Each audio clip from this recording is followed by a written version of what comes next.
Voici Tam Tam Tropical, votre émission d'information et de débat sur l'Afrique et sa diaspora, conçue et présentée par Juvénal Noël.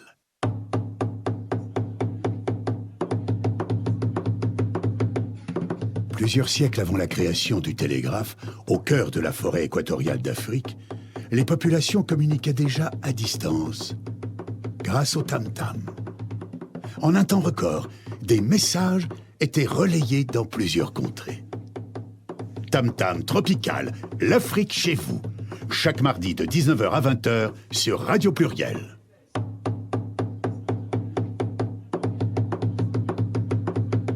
Tam Tam Tropical, votre magazine sur l'Afrique, conçu et présenté par Juvénal Noël.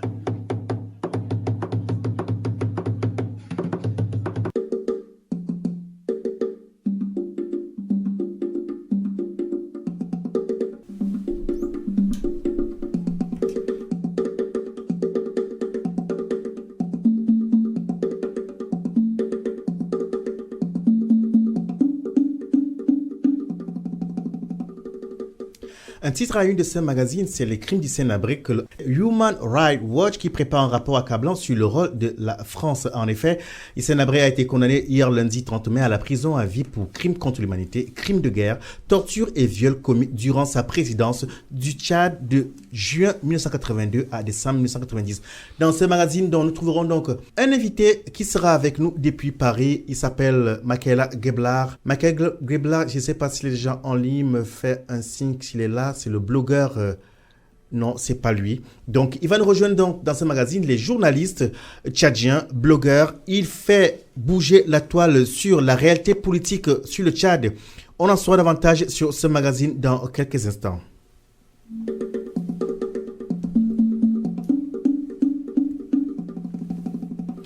Nous restons sur le continent et nous parlons toujours de dictature.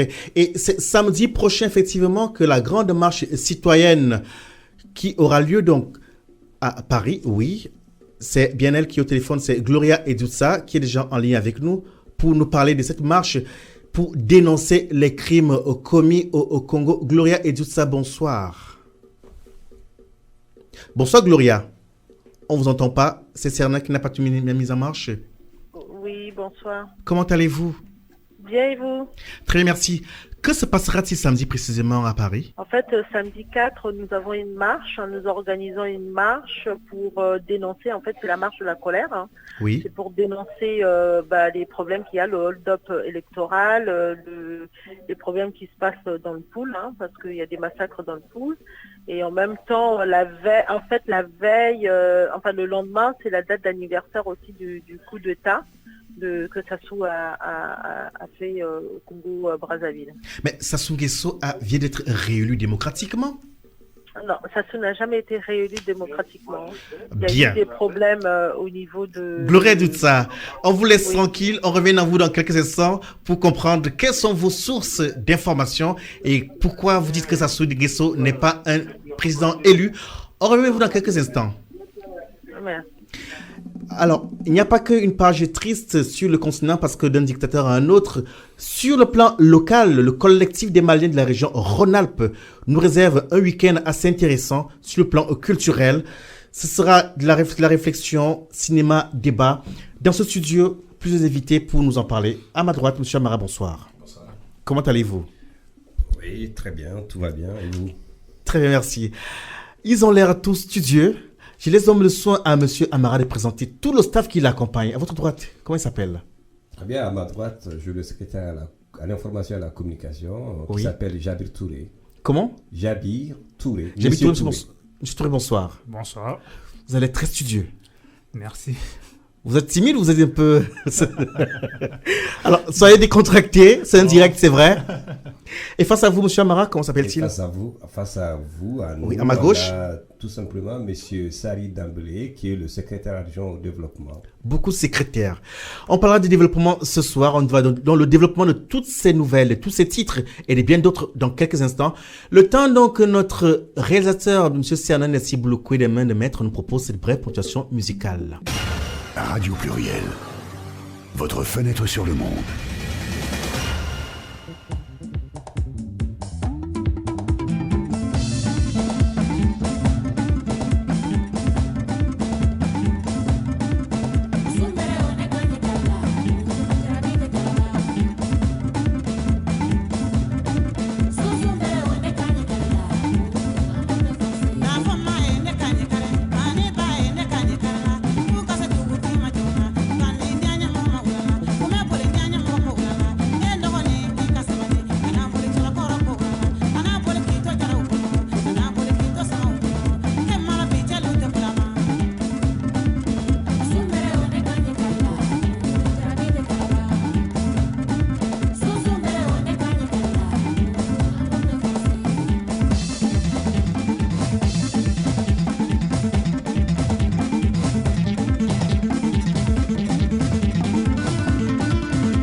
Tam Tam Tropical, c'est tous les mardis soirs de 19h à 20h sur Radio Pluriel.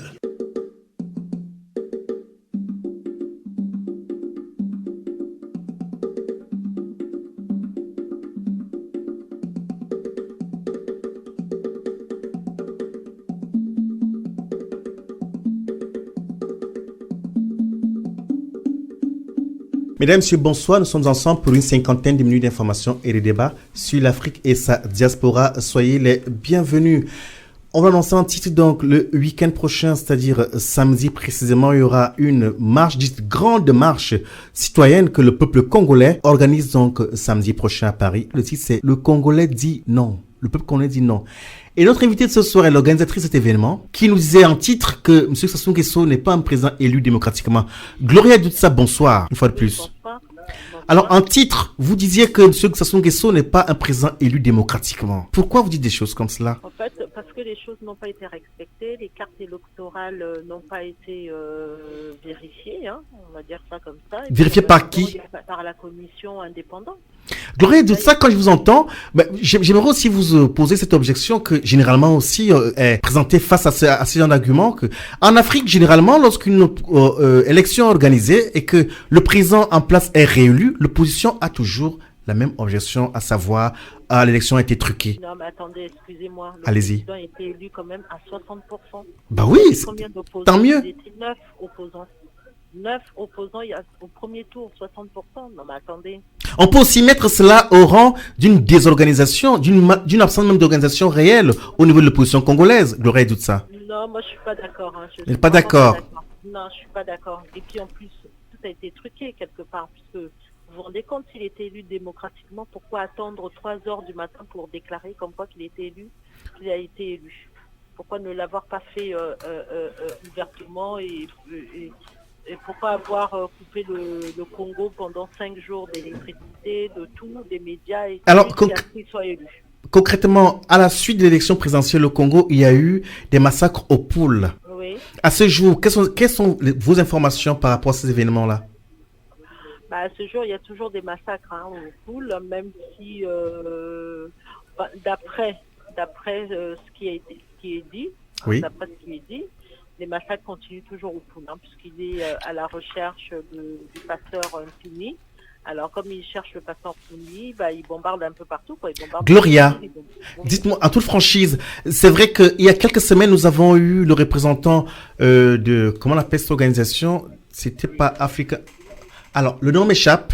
Nous avons eu un représentant d'une organisation non gouvernementale qui, a pignon sur le continent, qui déclarait effectivement qu'il y avait des massacres, mais alors, je l'ai eu le week-end dernier, il m'a annoncé qu'il y a quand même un calme. Et vous dites qu'il y a encore des massacres. Est-ce que vos sources sont fiables? Oui, nos sources sont fiables, parce que là, il y a eu Monseigneur Portela qui était là et qui disait que d'après les populations, il y avait toujours des massacres, parce que la population, justement, fuit le poule, pour oui. se réfugier dans les bois, pour se réfugier un peu partout. Alors, je pense que s'il n'y avait pas de massacre, je pense pas que les gens allaient fuir pour aller dans les bois. On est d'accord, vivre dans la forêt, personne n'a envie d'aller vivre dans la forêt. On peut le comprendre. Quel est donc l'objectif visé par votre événement de samedi prochain? Notre objectif, c'est de montrer, d'en parler, puisque là, les médias n'en parlent pas. Mais nous en parlons, nous. Oui, là, vous en parlez. Oui, vous en alors, parlez, mais... si j'insiste, c'est parce que aujourd'hui il y a une grande confusion. Quand on dit les médias, il y a certains médias que nous connaissons presque tous aujourd'hui, qui ne font pas écho de ce type d'informations. Et il serait intéressant aussi de relever la différence entre ces médias-là et ceux qui en parlent. Oui, ça c'est vrai. Et désolé, effectivement, vous en parlez justement. D'ailleurs, je vous en remercie. Je vous en prie, c'est notre devoir. Voilà, là, on voudrait aussi toucher la population. On a envie aussi de... Quelle population? La population parisienne, ici, justement, comme c'est le samedi, on a envie de bloquer la route, on a envie, on a envie d'embêter un peu les gens, pour leur faire comprendre comme quoi que pendant que eux ils vivent tranquillement, il y a des massacres qui se passent ailleurs, qui doivent être conscients de ce qui se passe, quoi. Pourquoi le faire à Paris? Pourquoi le faire à Paris? Pourquoi la marche se fait à Paris et non dans une ville africaine? Non, dans une ville africaine, parce que dans une ville africaine, vous savez bien que, comme on dit, le Congo Congo-Brazzaville n'est pas un pays démocratique. déjà là, les opposants sont cloisonnés chez eux, hein, ils sont en résidence surveillée. Il y a l'armée qui est un peu partout. Là, Madame Mounari a cherché à faire juste une manifestation de paix. Ça a été refusé. Elle a été tout de suite encerclée, mis sur résidence surveillée. Alors, il nous est très, très difficile de pouvoir organiser une manifestation au Congo. C'est très, très difficile. Quel impact peut avoir cet événement? L'impact que peut avoir l'événement, moi je pense, ça c'est moi, je pense que déjà le fait de manifester, de montrer que nous sommes là, et puis en plus nous avons l'écrivain Alain Mampongo qui en parle aussi, ça permet aussi de confirmer ses dires, hein, voilà, parce qu'il ne faut pas l'oublier, quand il cite aussi que la diaspora congolaise de France n'est pas d'accord, le fait de se mobiliser, de manifester, ça permet aussi de montrer, quand il ira chez le président de la République français, François Hollande, de montrer quand même que nous ne sommes pas d'accord. C'est fort intéressant ce que vous faites dans le sens que, voilà, cela permet de pouvoir relayer l'information pour que les crimes qui sont perpétrés sur le continent, on peut le dire en toute liberté, avec le silence assourdissant de certains médias, que voilà, votre voix va être entendue. Maintenant, la question que je vous pose, c'est de savoir pourquoi généralement ces événements qui ont lieu à Paris ne sont pas relayés en province de manière générale. En province, ça serait peut-être à eux d'organiser. Et je pense qu'il n'y a pas beaucoup de Congolais en province. Pourtant, ils sont nombreux à Lyon quand même. Hein. Alors, je pose ma question autrement. Pourquoi les mouvements que vous organisez généralement sur Paris, c'est pas un tort, bien entendu, ne sont pas. Pourquoi dans votre démarche, en fait, vous ne sollicitez pas, ou plutôt, ce travail n'est pas relayé au niveau des provinces, par exemple à Lyon? Ça, c'est une très bonne idée. Ça serait pour la prochaine marche. C'est ça pour la prochaine marche. Oui, la prochaine marche que nous ferons à la rigueur, nous allons le proposer justement à nos frères et sœurs congolais qui se trouvent ailleurs, de pouvoir le faire en même temps et le même jour que nous, qu'on puisse partir, comme l'ont fait d'ailleurs le monde arabe, hein, quand il y a eu des problèmes en Palestine. Oui. Ils se sont tous levés et ils ont manifesté tous ensemble. Je pense qu'on devrait effectivement faire ça. Bien, merci beaucoup à Gloria Doussadon. Alors, votre marche commencera à quelle heure et quel est son itinéraire? Alors, notre marche, on s'est donné rendez-vous à 13h30, place de la République. Oui. Et on partira de la place de la République à 16h pour arriver à place de Châtelet. Oui. Vers 17h, 17h30 et on fera un petit meeting sur place jusqu'à 20h. Très bien. Merci pour toutes ces informations. On vous souhaite bon vent. Merci infiniment. C'est très, très gentil. Merci à vous. Heureusement que vous êtes là parce que... C'est notre devoir. Et on espère que votre événement, votre manifestation pourra être efficace pour que cessent peut-être un jour ces crimes qui sont perpétrés dans un grand silence assourdissant de certains de nos confrères. Merci et bonne soirée. Merci infiniment, merci à vous. Posez vos questions au 04 78 21 05 95.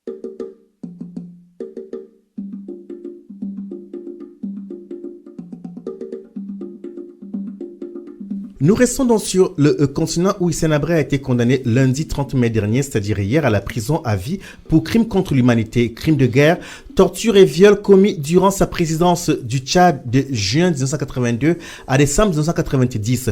Durant toute cette période, l'ex-dictateur a bénéficié d'une aide importante de la France. Que savait Paris de ces crimes? Difficile à déterminer sans l'accès aux archives officielles que les autorités françaises ont refusé à Human Rights Watch. Que cherche à cacher l'État français? Question posée. Demande l'ONG qui enquête depuis 1999 sur le système de répression d'Hissène Habré et a préparé 2 rapports en voie de finalisation. Un premier sur les relations entre le Tchad et les États-Unis et un second sur la France, rédigé par Henri Tullers. Et pour en savoir davantage, nous avons en ligne un invité. Il s'agit de Makaïla Gebla. Bonsoir. Bonsoir. Merci Makaïla d'avoir accepté notre invitation. Pour ceux qui ne vous connaissent pas, vous êtes blogueur, vous êtes journaliste, vous faites trembler l'actuel, il faut le dire, sur l'actualité politique, socio-culturelle sur le Tchad. Que peut-on comprendre de la condamnation à vie d'Hissène Habré? Tout d'abord, merci de m'avoir accordé cette interview et cet entretien par rapport au procès Habré, au verdict qui vient de tomber à Dakar. Je pense qu'il faut saluer, c'est un pas historique, c'est un acte historique dans la lutte contre l'impunité au Tchad, mais aussi c'est un acte historique dans la lutte contre l'impunité de manière générale en Afrique, où effectivement les chefs d'État ont l'habitude effectivement de réprimer leur population dans l'impunité totale. Mais concernant le Tchad, je pense que Hissène Habré était totalement responsable quand on repart dans les années 82 à 90 où il a été présent dans ces pays-là. Vous savez, on commence d'abord par la répression aveugle à l'encontre des populations du Guéra. À cela s'ajoute un peu plus loin la répression des populations du sud du Tchad et des arrestations arbitraires des opposants et puis des détentions illégales de plusieurs opposants. Donc, sa chute en 90 a ouvert effectivement, je dirais, la chance, ou bien donné la chance à des victimes constituées autour des organisations de défense des droits de l'homme, comme la Rencontre africaine pour la défense des droits de l'homme, Human Rights Watch, Amnesty International, qui ont enquêté et qui ont abouti au résultat selon lequel Hissène Habré est reproché il lui a été reproché des atrocités, pratiquement 40 000 victimes. Donc je pense que c'est un acte historique, mais seulement c'est que ces procès s'est déroulé dans un contexte particulier où les responsables ou bien les cause-auteurs Justement, Makaïla, parce que la question qu'il nous pose, c'est de savoir aujourd'hui, toute l'équipe dirigeante aujourd'hui au Tchad semble ne pas avoir été inquiétée, et pourtant,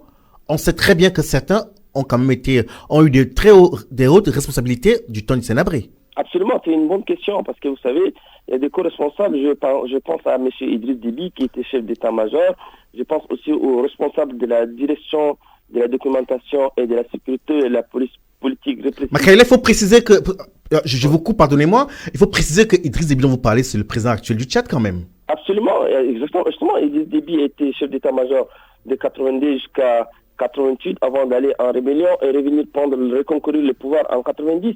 Nous pensons que nous autres Tchadiens, nous pensons que Idriss Déby ne peut pas évacuer sa responsabilité dans les massacres à l'encontre de Houjar, de Hadjara, de la communauté du centre du Tchad, des massacres à l'encontre aussi des gens du Sud et de quelques Arabes qui ont été aussi réprimés sous Habré.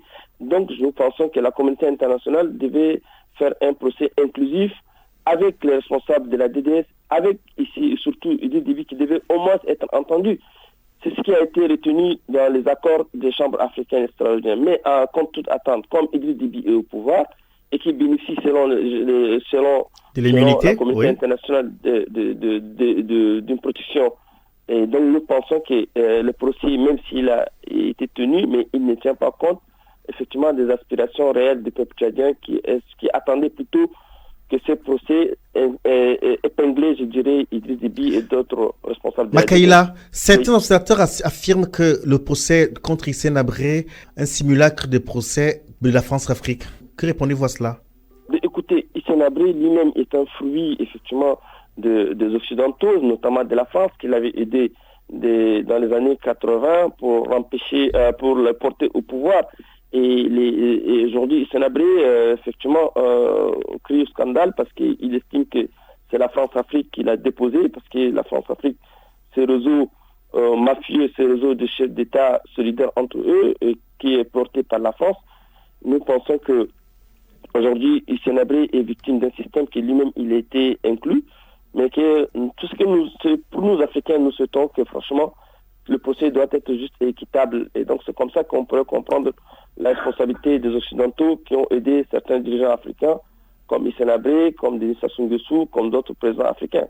Mais bon, je pense qu'effectivement, il faut en rompre avec ces pratiques de notre âge, quoi. Mais est-ce que vous pensez en toute franchise à l'observation de la vie politique, faisant allusion naturellement aux militaires qui ont disparu depuis le 10 avril dernier? Pensez-vous vraiment que ce que semble montrer aujourd'hui ce tribunal africain peut servir de leçon? Nous nous interrogeons qu'il y a deux poids, deux mesures dans cette politique internationale de la communauté internationale, notamment. Vous savez, d'un côté, au Tchad, aujourd'hui, on ferme les yeux sur la répression. Des militaires ont disparu, des opposants de figures comme M. Ibn Mohamed Saleh a disparu au Tchad, et que la communauté internationale est dans son obsession de juger Hissène Habré, mais d'épargner Idriss Déby, qui continue, comme vous l'avez dit, à arrêter des responsables de la société civile, à réprimer des opposants démocratiques, à empêcher la société tchadienne à manifester pacifiquement dans le pays. Donc nous nous interrogeons sur cette approche sélective de la communauté internationale qui ferme les yeux sur les atrocités actuellement commises au Tchad. C'est pourquoi nous appelons, nous Tchadiens, de nouveau à une mobilisation internationale et nous demandons surtout à la France et à la communauté internationale de reconsidérer son approche politique au Tchad. Et quand on voit, par exemple, cette position de Human Rights Watch qui semble préparer, on va dire, ce que d'aucuns appellent un rapport accablant sur le rôle de la France, est-ce que vous pensez que ça pourrait changer quelque chose? Absolument. Je pense que moi, je salue effectivement cette initiative. Je rappelle qu'en 2005, j'avais interviewé Ruth Brody pour mon site d'information. J'avais interviewé également Olivier Berco, qui est un chercheur de Human Rights Watch et qui possède, comme vous l'avez dit, qui possède des documents accablants. Je savais qu'on allait arriver à cette situation. Aujourd'hui, le journal Le Monde révèle la responsabilité de la France qui, effectivement, a sponsorisé ou bien parrainé la répression au Tchad. Et nous attendons de nouveau que ces dossiers accablants qui vont éclairer l'opinion internationale sur le rôle de la France, mais aussi le rôle des Occidentaux qui ont soutenu, effectivement, la DDS, qui ont formé les agents de la DDS, et qui ont enlevé des opposants tchadiens. Maintenant, la France est mise devant sa responsabilité.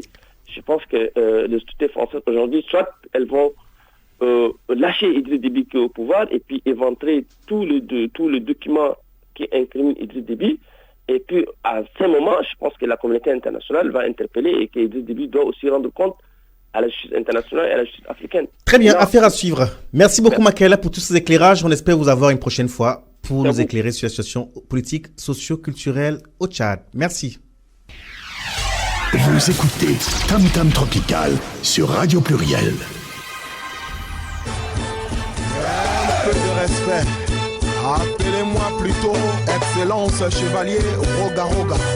Voilà, je salue encore Jean-Dominique Okemba Morandambe Devilando Nyata.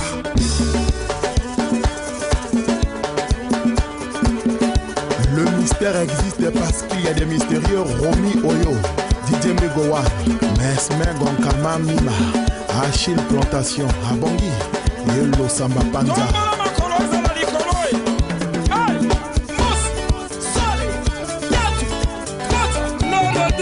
Mesmer Atiga. Vous écoutez Tam Tam Tropical sur Radio Pluriel.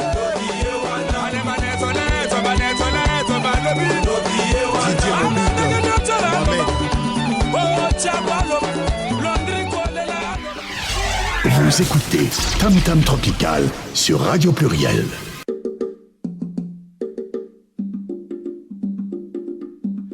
Durant dans la brève présentation musicale, nous avons reçu d'autres invités c'est un fort comité qui vient de l'AICAL, entendu, Association des étudiants de culture. Je laisse le président poursuivre de culture africaine de Lyon. Son micro n'est pas ouvert, c'est le 5.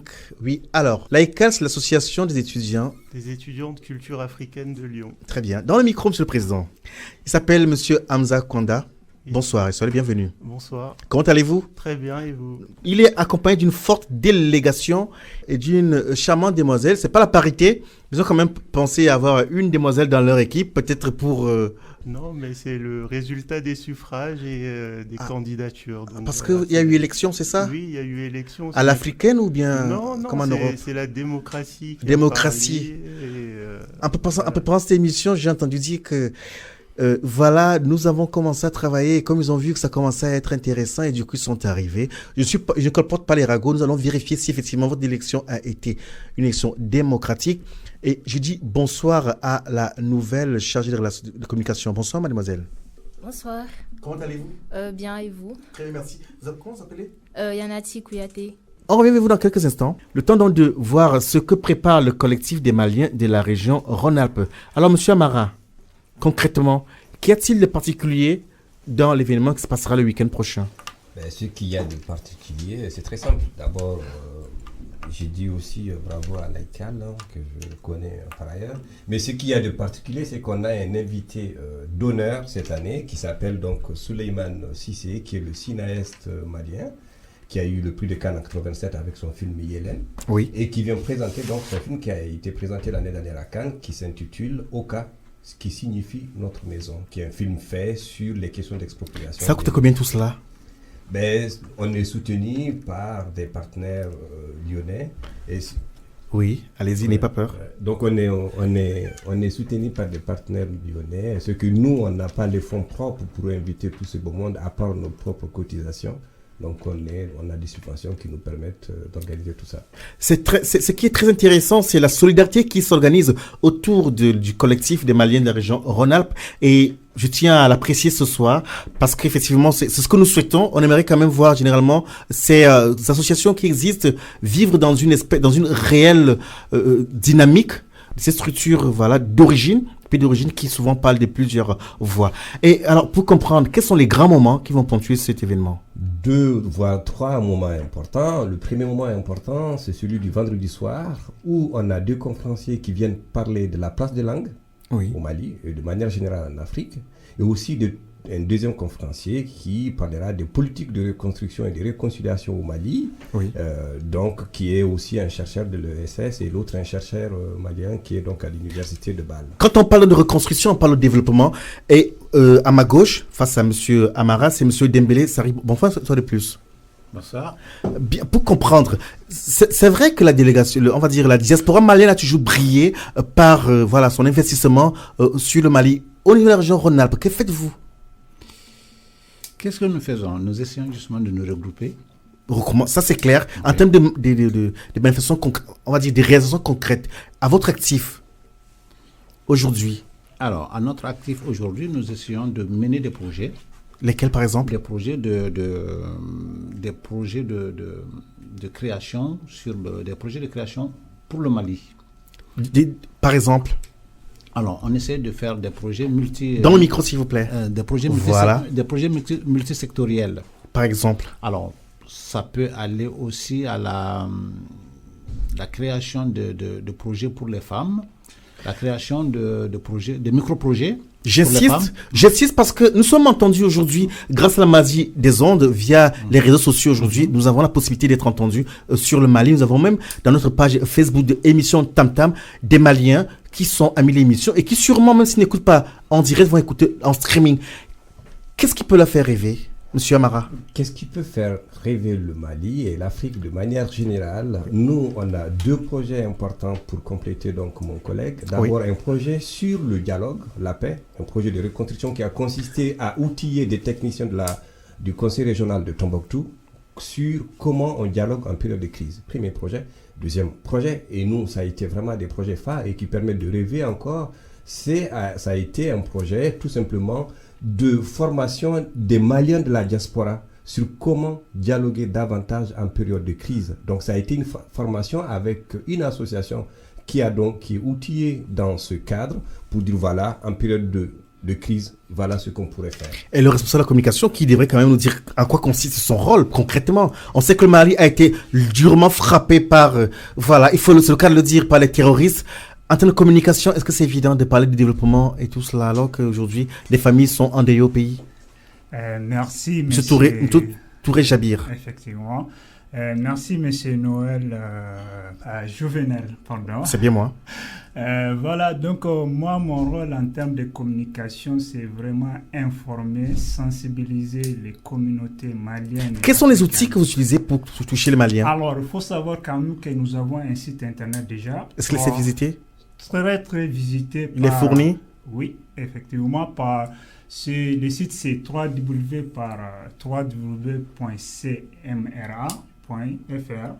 CMRA, rappelons-le, c'est le collectif des Maliens de la région Rhône-Alpes. Voilà, ce site est vraiment très, très alimenté, mis à jour chaque jour.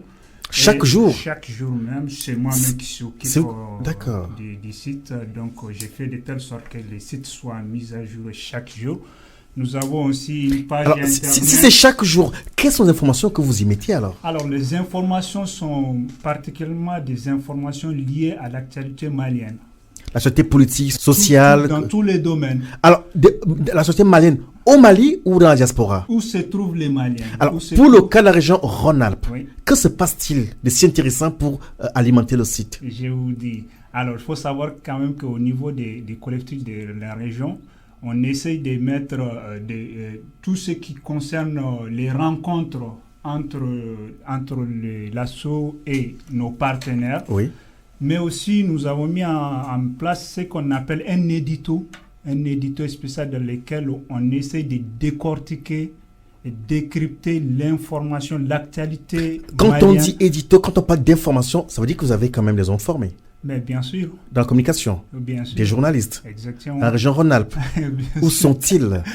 Ils sont là. Ah, c'est du métier. Bien sûr. C'est fort intéressant parce que... Non, je suis en train de... C'est sûr, vous savez que notre président aussi, c'est un ancien journaliste. Non, on est journaliste oui. À vie. Voilà, donc moi aussi, je n'ai pas fait des études en journalisme, mais je suis quand même chargé de communication. Le journalisme fait partie des métiers où on a l'avantage de pouvoir l'intégrer et par la pratique, on peut effectivement avoir une carte. C'est vrai qu'en prenant cette émission et bien longtemps avant M. Amara, quand nous avons eu à échanger, il m'a quand même fait part de ce plaisir-là d'avoir été parmi les nôtres. Et c'est d'abord le moment de lancer un vibrant appel à vous autres aussi qui aimez ce métier, de donner une voix forte pour que l'Afrique, le Mali et toute l'Afrique effectivement en région Rhône-Alpes puissent communiquer, parce que le constat est fait, c'est que ce qui se vit dans la communauté malienne n'est pas toujours su par, on va dire, ceux qui sont la communauté tanzanienne, vous voyez. Et donc, ces outils, ces supports de communication, ces supports de diffusion sont à disposition aujourd'hui également pour que nous puissions échanger. Quoi qu'il en soit, je vous remercie d'avoir cité ce rôle et j'espère... Oui, allez-y. J'ai juste à ajouter, il faut savoir quand même que nous n'avons pas seulement un site internet, mais nous avons aussi une page Facebook que nous alimentons aussi chaque fois. Nous découvrons à l'antenne, vous vous rendez compte? Oui, exactement. Nous avons une page, c'est Semera, c'est pas, il ne faut pas chercher du jour au lendemain. Nous espérons que émission Tantam pourra vous avoir parmi ses amis. Je l'espère bien. Beaucoup plus pour relayer les informations surtout. Nous partageons nos informations aussi avec nos membres des bureaux. Nous sommes 19 dans les bureaux et chaque membre du bureau... Ça fait beaucoup quand même. Mais bien sûr, ça montre déjà vraiment...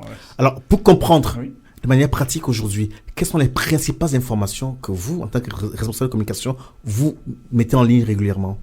Alors, les principales informations que je mets régulièrement, ça concerne...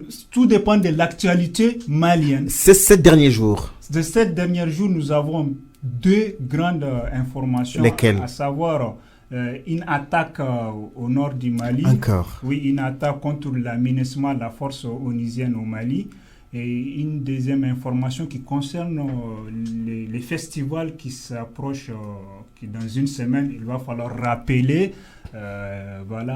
Très bien. Le souhait aussi, c'est d'informer sur ce qui se vit, c'est-à-dire sur la vie des Maliens en région Rhône-Alpes. Parce que croyez-moi, il est très important de pouvoir mettre en lien ce qui se fait dans la communauté malienne et aussi la communauté, toute la diaspora africaine en région Rhône-Alpes. Monsieur Amara. Très bien, merci Monsieur Noël. Très simple, nous, ce qu'on donne, pour compléter mon responsable de la communication comme information, par exemple, on a une information qui concerne les différentes communautés maliennes. Quelles sont ces communautés? Quand on parle de groupes sociaux, quels sont ces groupes sociaux, par exemple? D'autres informations importantes concernent le mode de vie des Maliens en région Rhône-Alpes et de manière générale des Maliens de la diaspora. Ça nous paraît central. C'est très important. Voilà. Et c'est pourquoi je le félicite. Depuis qu'il est secrétaire de la communication, les choses avancent très bien. Et alors, oui, l'événement, comment se déroulera dans le week-end? De façon très simple, il y a le vendredi, le samedi, donc on a une activité cuisinière, mais avant on a donc une initiation au bogolan qui est le tissu traditionnel malien. Ça se passera où? Ça se passera donc à la Maison des Italiens, c'est 82 rue Dauphiné, donc c'est l'arrêt de 32. Oui. T3, merci. Dans le 3e arrondissement de Lyon. À quelle heure? Donc, c'est toute la journée. Toute la journée, à partir de quelle heure? De 10h à 17h45. Très bien. Et ensuite? Ensuite, à midi, on a donc la cuisine malienne. Vente de plats. C'est gratuit? Vente de plats et de boissons maliens. Et dans l'après-midi, on a une deuxième conférence donc, qui est sur l'aide au développement. Pour nous, ça nous paraît central. Et aussi les manuscrits de Tombouctou. Ça, c'est très intéressant. Qui nous paraît central aussi. Très bien. Donc, rendez-vous est donc pris le week-end prochain, vendredi et samedi. Tout à fait. Vous avez dit c'est où l'adresse? Donc 82 boulevard, rue du Dauphiné, donc c'est dans le 3e arrondissement. Ça, c'est pour les samedis. Voilà, Faut pour le préciser. samedi. Alors, allez-y, monsieur. Oui, Donnez un coup de main. juste, voilà. C'est votre Donc, rôle, allez-y. Voilà, donc il faut savoir que ça ne se passe pas dans les mêmes endroits, donc il va falloir préciser. Oui, allez-y. Pour les vendredis, c'est au Palais du Travail, 9 place Lazare Goujon, à Villeurbanne, c'est Oui. la mairie de Villeurbanne, quoi. Ça, c'est le vendredi 3. Oui. Donc les samedis, c'est dans toute Le la lendemain. journée. Ça se passe à la maison des Italiens, 82 rue Dauphiné, dans le 3e, juste à l'arrêt du tramway T3. Très bien. Rendez-vous en pris donc le week-end prochain. Juste à ajouter, allez-y.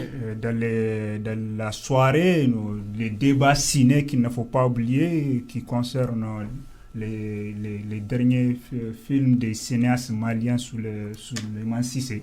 D'accord. Très bien. Ça se passe là à Sainte-Foy, dans le Morgue, c'est ça? À Morgue, voilà. Le cinéma Le Mourguet. Cinéma Morgue, merci. Très bien. Merci pour toutes ces informations et on espère donc que il y aura beaucoup plus de monde que les fois précédentes et que voilà, il y aura affluence. Est-ce que l'émission entend est invitée? Absolument. Ouais, absolument. Parce que, alors, tous les médias. Invité ou pas invité, notre réalisateur qui a aussi qui poursuit une formation de terrain en tant que reporter journaliste viendra voir et on rendra compte si les choses, ce que vous annoncez effectivement aussi intéressant que vous le dites. Merci. Tous les médias sont invités, mais aussi toutes les associations, y compris l'association Laïcal qui est présente. C'est pas une invitation pour la forme. Très bien. Merci à vous. Merci. Vous écoutez Tam Tam Tropical sur Radio Pluriel. Monsieur Amara, vous voulez ajouter quelque Juste chose? une dernière chose, c'est par rapport à la place des femmes.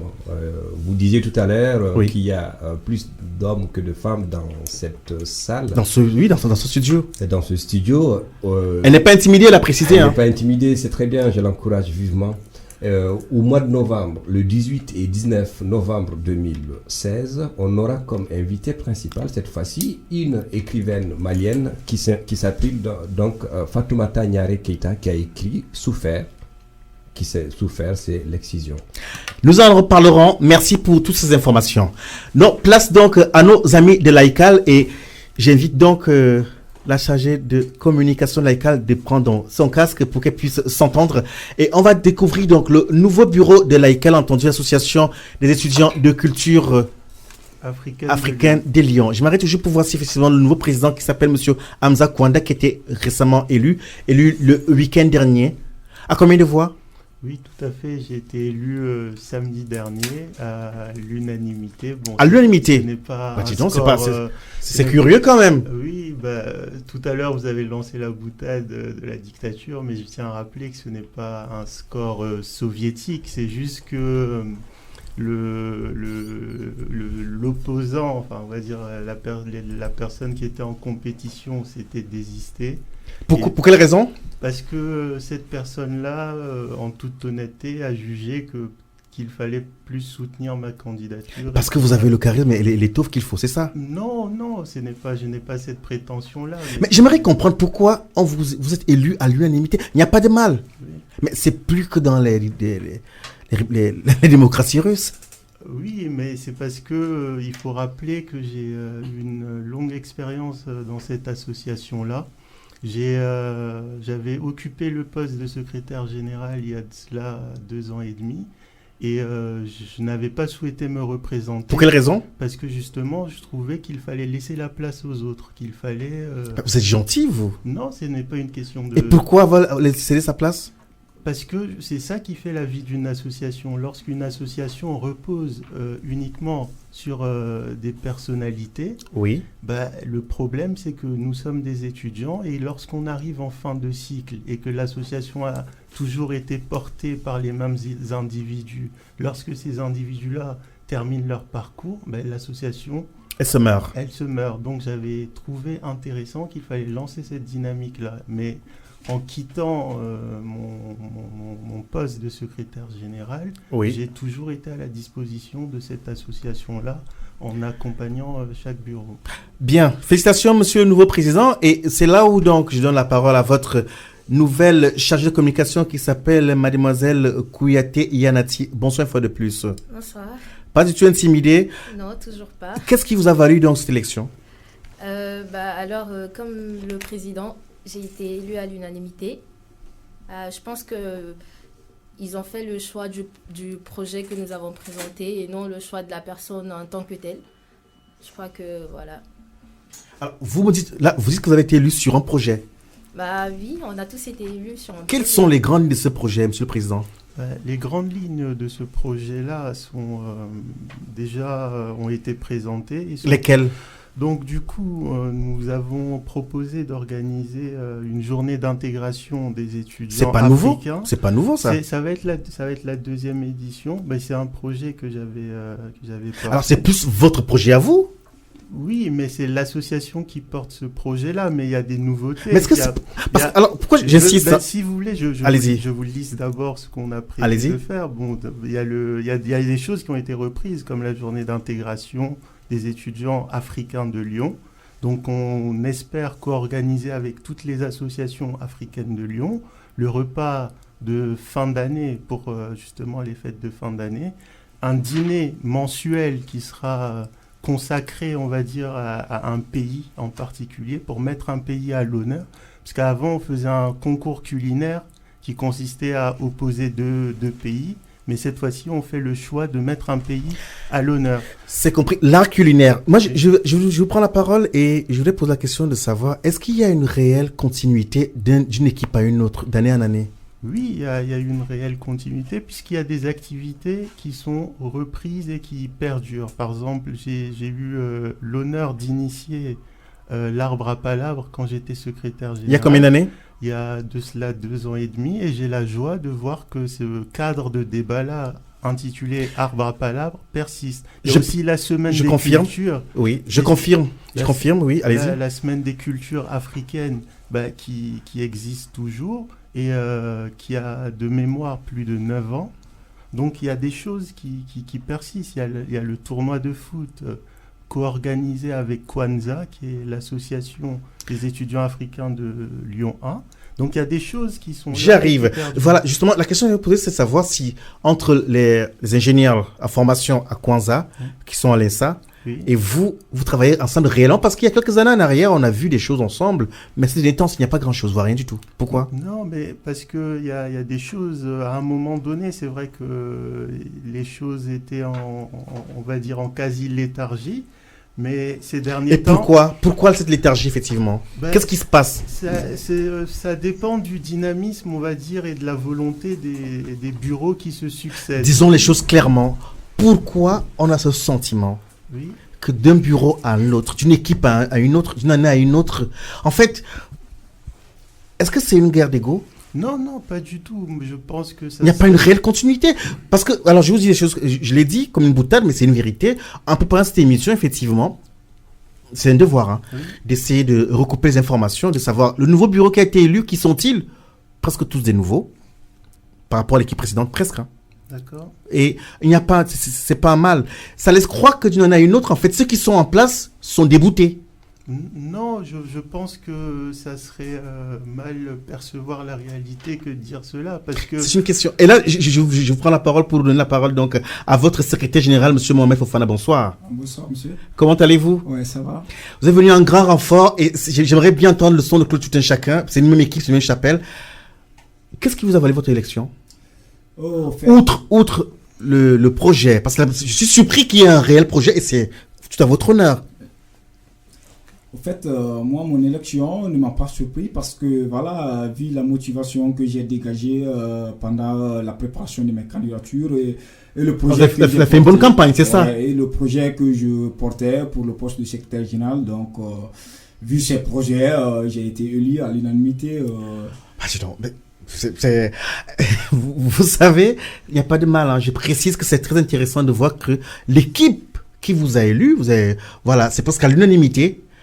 Est-ce qu'ils étaient nombreux les étudiants à venir voter pour vous? Oui, presque le quorum était atteint. Il y a le quorum. Ouais. Mais je veux dire, est-ce qu'il y a un réel enthousiasme? au sein des étudiants par rapport à cette élection? Oui, parce qu'il faut rappeler... Le président prend tout le temps la parole, ça se comprend pourquoi vous êtes président. J'aimerais bien entendre la voix aussi du vice-président qui est monsieur... Quelqu'un que je connais déjà depuis quelques temps, il s'appelle Jean-Didier Babette. Oui. Qu'est-ce qui vous a valu, vous, cette élection? Donc moi j'ai été élu pour le projet parce qu'on est vraiment une équipe qui s'est présentée pour développer un projet. Et par exemple, moi, ma tâche est d'animer et aussi de développer tout ce qui est le réseau. Parce que le réseau est important. Vous avez un vrai réseau, vous? Oui. Je dois préciser que vous avez été aussi à l'UNEF. Oui, il y a quelques temps. Oui, exactement. Ceux qui connaissent l'UNEF, il n'y a pas de mal. Hein. Je n'ai à féliciter toute l'équipe, je vous félicite tous. Et merci. Je tiens à préciser qu'il y a eu une rupture. Il y a une rupture entre les années de monsieur, il s'appelle monsieur Dramé, qui est d'origine guinéenne, oui. Qui lui, quand il était à la tête de l'AECAL, il y avait une communication de manière régulière. Ça nous permettait aussi de vous voir à l'épreuve donc de la démocratie, qui est la prise de parole, de nous dire ce que vous faites, pourquoi vous le faites, et comment vous le faites, et avec qui vous le faites, et surtout de ne pas exclure certains. C'est-à-dire, on a vu que ceux qui étaient élus avaient le sentiment d'être sur un piédestal, et ça leur valait une exclusion. L'année d'après, ils étaient pratiquement, j'ai dit exclusion, c'est-à-dire ils n'étaient plus réélus. Et donc, du coup, nous espérons que vous aurez l'occasion de communiquer sur vos activités, autant que notre parti arrive inexorablement à son terme. Merci d'avoir accepté l'invitation. Et merci également à vous, amis auditeurs qui nous écoutez depuis la région Rhône-Alpes, de Lyon, de toute la France, de l'Afrique outre-Atlantique et aussi depuis effectivement ce studio. Vous avez été nombreux ce soir à venir exprimer votre voix sur sa démocratie. Rendez-vous pris mardi prochain pour notre émission de Tam Tam Tropical, pour nous permettre de nous entendre et permettre à ceux qui sont très loin de nous entendre tout ce que vous avez entendu. C'est Sénénéti Boulouko, notre réalisateur, qui nous a servi de main de maître. Dans vos oreilles, je suis Juvenal Noël, votre humble serviteur. Merci.